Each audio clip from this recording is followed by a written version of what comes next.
Davvero è un piacere, anche un'emozione, insomma, presentare questa ricerca qui a Udine, anche e soprattutto in un momento importante, no, della nostra collaborazione, perché io e Pierpaolo siamo molto contenti perché finalmente è stata accettata da una rivista importante e quindi entrerà in una seconda fase la nostra ricerca sull'exaptation.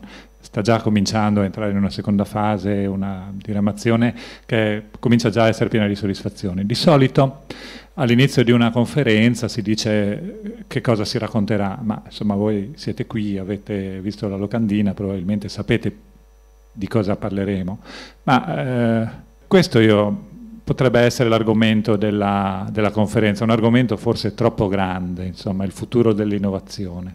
Ma quello di cui vogliamo parlare è proprio il futuro dell'innovazione. Prima di entrare nel dettaglio vorrei spiegare non tanto che cos'è, quanto perché è così importante. È così importante capire meglio l'innovazione. Di innovazione parlano tutti, ma è difficile capire veramente che cos'è. Questo è il suo fascino. È il suo fascino perché l'innovazione tecnologica non è solo tecnologica. Noi facciamo una ricerca interdisciplinare, il che vuol dire dover lavorare e dover capire qualcosa di discipline diverse come l'economia, la filosofia, l'ingegneria, la sociologia, l'antropologia. Tutte queste cose c'entrano con l'innovazione. Ma perché è così importante capirla? Perché noi probabilmente stiamo vivendo una rivoluzione industriale. È difficile capire quando la si sta attraversando, ma si sente sempre più spesso. Questa è una copertina recente dell'Economist. Durante una rivoluzione industriale come quella che probabilmente stiamo vivendo, qualcosa cambia. Cosa cambia durante una rivoluzione? Durante una rivoluzione cambia tutto. E quindi dobbiamo assolutamente capire cosa sta succedendo. Immaginate il mondo nel 1830 e com'era nel 1880, probabilmente se qualcosa di simile sta succedendo, sta avvenendo anche molto più rapidamente. Come facciamo a capire il futuro dell'innovazione? Quando ho cominciato a occuparmi di innovazione, la primissima cosa che ho scritto è stata scrivere una paginetta, un piccolissimo contributo in cui l'inizio doveva essere questo, il futuro dell'innovazione. E a me è venuto spontaneo completare la frase in questo modo. Il futuro dell'innovazione viene dal passato. Capendo il passato dell'innovazione riusciamo a intuire, perché l'innovazione è radicalmente imprevedibile, come sarà il suo futuro. Ed è quello che stiamo facendo. Innovazione è un po' generico. Quello che noi cerchiamo effettivamente di capire è l'innovazione radicale, quella di cose apparentemente totalmente imprevedibili che hanno cambiato il mondo, che cambieranno il mondo. Viene dal passato, da un passato lontano, anche lontano, quanto lontano? Forse anche così lontano, decine di migliaia di anni, come vedremo fra poco. Di cosa ci occupiamo più in dettaglio? Ci occupiamo di invenzione. L'invenzione è l'origine dell'innovazione ed è forse la meno studiata delle fasi dell'innovazione. Schumpeter ha descritto 3 fasi, di cui la prima è l'invenzione. Vediamo. Vi presento perché quando ho impostato questa presentazione, Pierpaolo ha detto ma non mi piace, è troppo accademica, il che è paradossale perché l'accademico è lui, però insomma accademico sarai tu, però aveva ragione, ha detto non raccontiamo cose accademiche, raccontiamo delle storie. Allora, raccontiamo delle storie, 3 storie di innovazione. Le due grandi innovazioni del XX secolo sono state l'invenzione del jet, l'invenzione, la scoperta dell'energia atomica. In effetti il XX secolo in vari periodi è stato schemato all'età del jet, l'atomic age, adesso ci siamo quasi dimenticati, ma erano parole chiave importanti negli anni 50, 60, 70 anche. Come sono nate queste innovazioni? Questi 2 signori, che vediamo fianco a fianco, sono gli inventori del turbojet.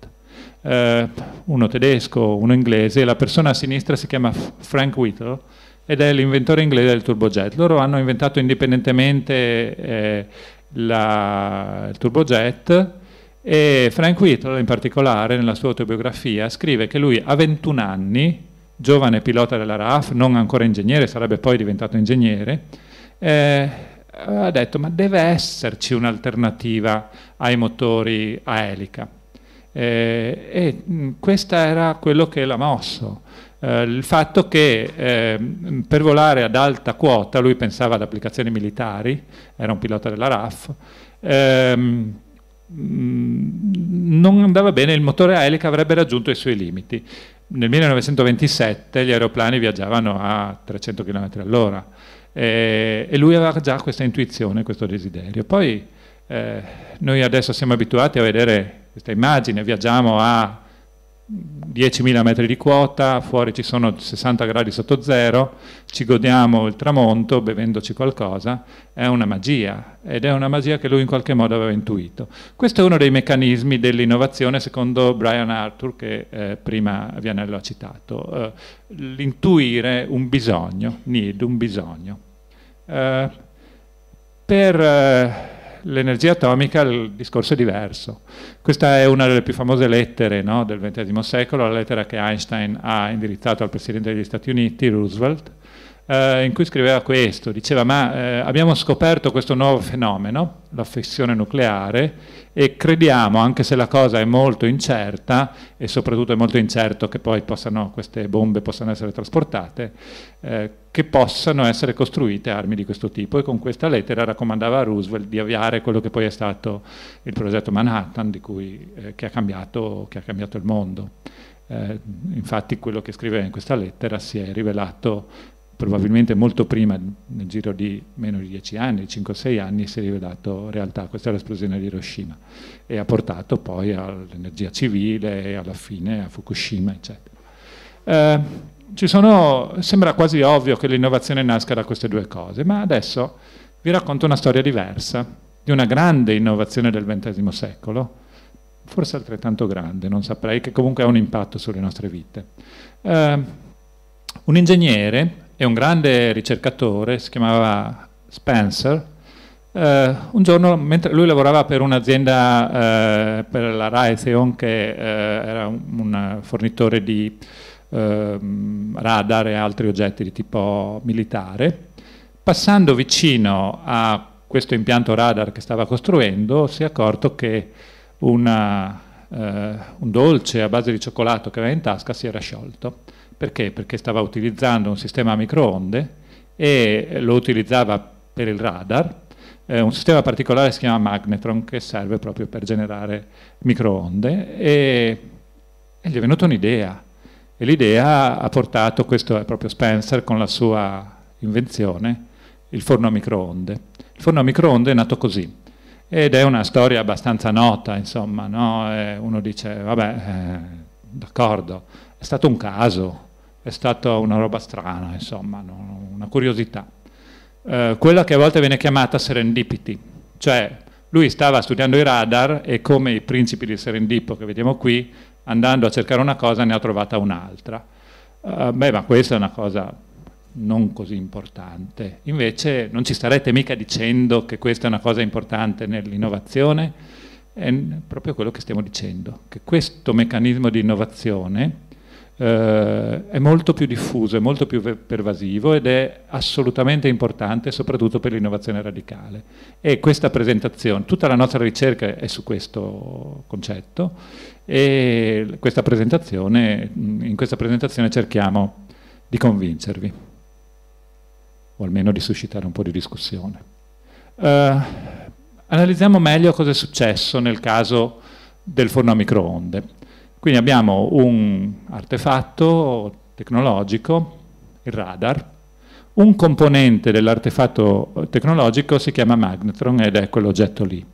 Questo oggetto però può servire a fare un'altra cosa, ovvero ha un comportamento che gli consente anche di riscaldare certi tipi di materiali, certi tipi, fra l'altro ovviamente ha sciolto la cioccolata, ma ha avuto probabilmente anche degli effetti fisiologici sull'inventore, e quindi viene trasferito a un altro sistema tecnologico che viene costruito attorno a questo componente e che diventa un'invenzione radicale.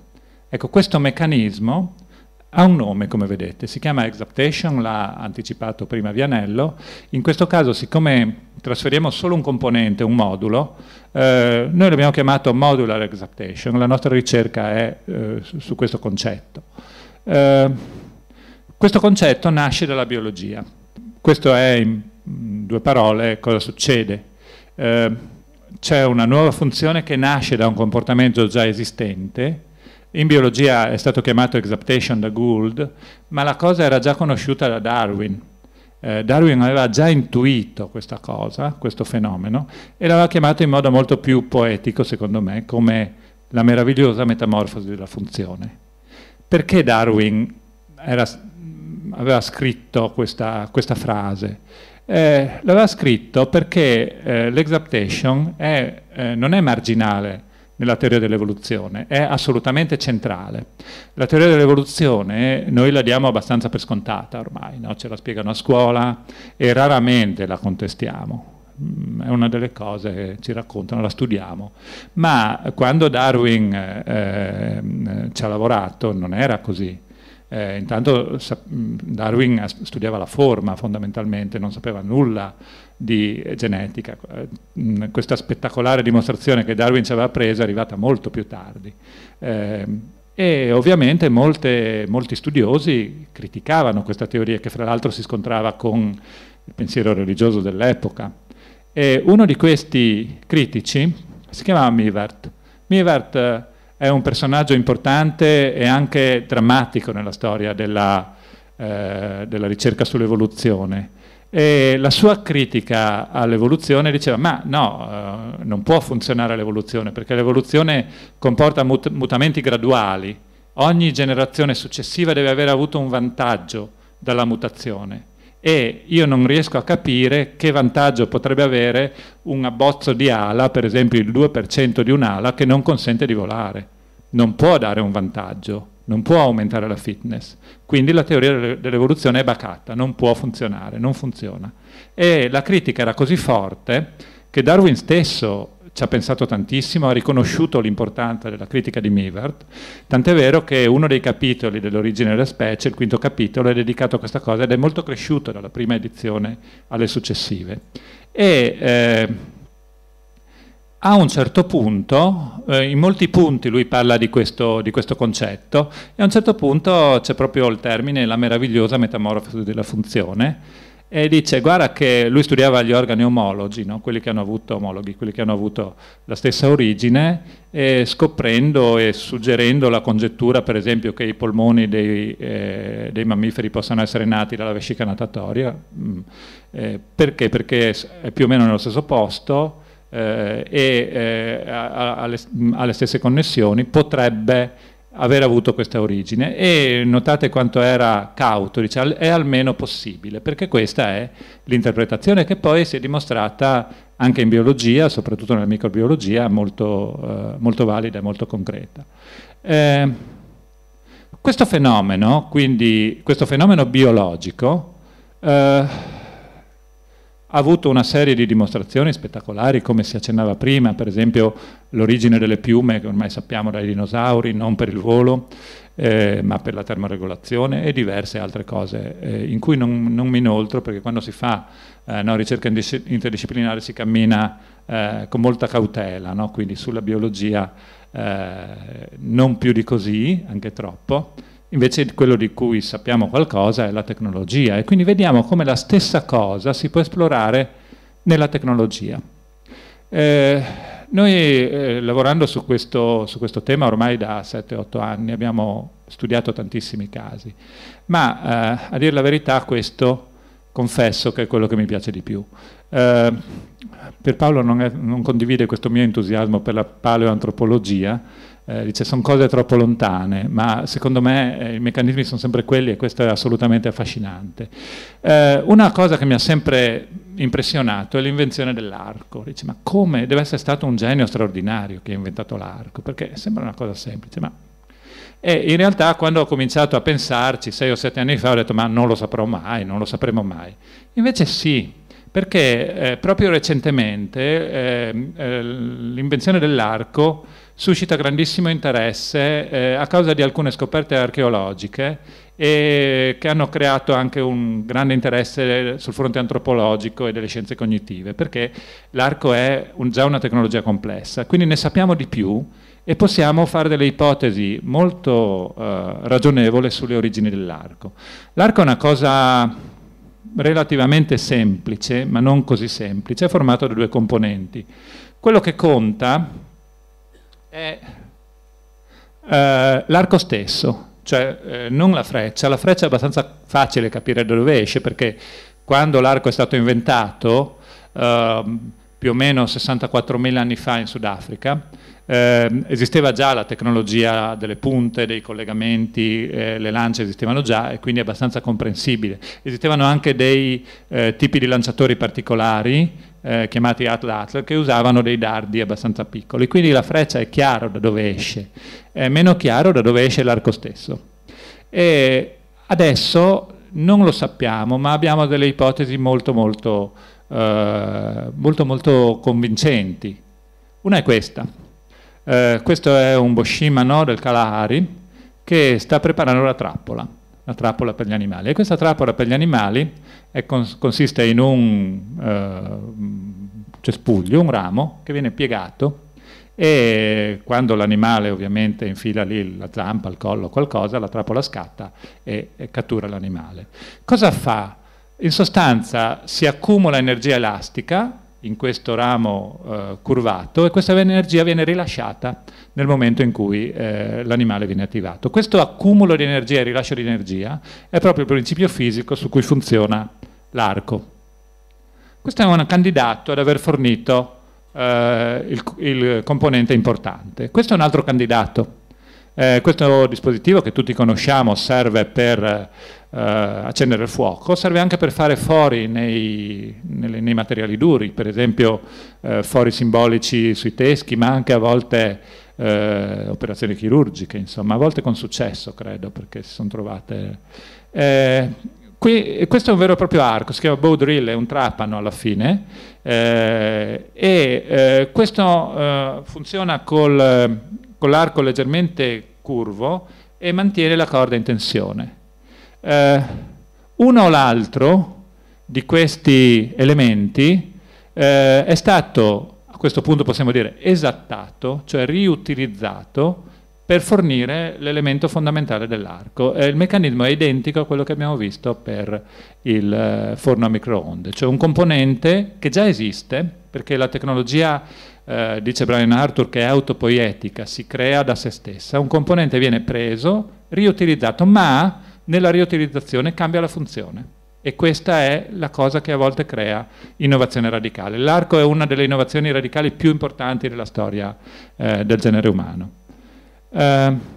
Quindi cosa abbiamo capito? Io sono originariamente un ingegnere civile e questo signore è uno dei più famosi architetti del XIX secolo ed è famoso per questa frase: la forma segue la funzione.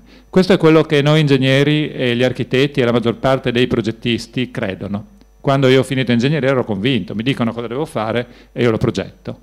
E la forma segue la funzione. Sullivan intendeva delle cose leggermente diverse, no, nell'architettura, ma il concetto è molto chiaro, insomma, no? Si progetta per una funzione.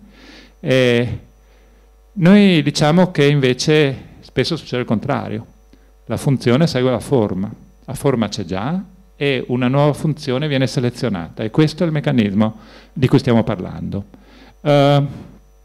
Dov'è questo meccanismo? Una volta che hai capito cosa vai a cercare, lo trovi. E dove? Questo è un atlatl, un lanciatore. Qui c'è un meccanismo di exaptation nella flessione del dardo. Sono tutti casi che abbiamo studiato negli ultimi anni.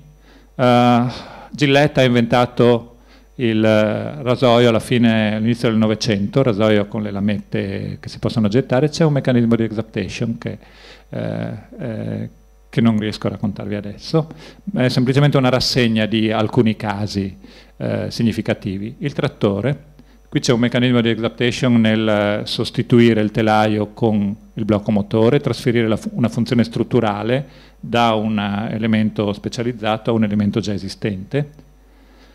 Il gin and tonic, questo ce lo racconta meglio Pierpaolo. Il gin and tonic serviva per fare in modo che i soldati britannici si prendessero il chinino che faceva schifo, non gli piaceva, e quindi aveva uno scopo medicale, insomma, no? Pierpaolo ha studiato molto exaptation in ambiente medicale e chimico.